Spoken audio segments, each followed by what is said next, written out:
nak reveal Ghaffar.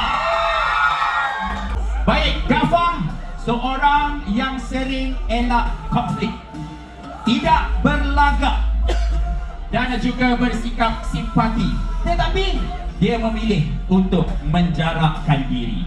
Semua yang ada dekat sini kita reveal sekarang sebagai pelakon pertama Kudrat 1968, Ghaffar.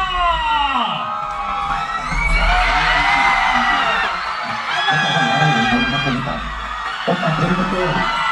Memang dari sini betul. Tapi sekarang itu pulang dengan kau. Macam mana kamu urus?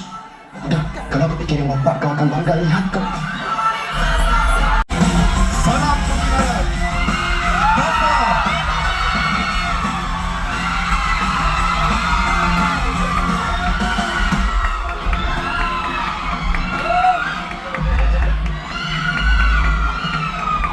Lagi jerit kuat-kuat untuk Ahmad Ghani. Ghaffar. Thank you. Thank you so much. Wow. It's gonna be Tanya, Thank you. apa perasaan dapat terima Ghaffar? Very happy atas sambutan ni. Masih dapat, saya nervous. Sekarang masih nervous. Tapi thank you so much for all of this love. All of you guys. Thank you. Boleh? Thank you, yes. Ini yang nombor 1. Kita ada tugasan kita lagi. Yes. Anda boleh mengambil tempat. Kita nak pergi yang nombor 2.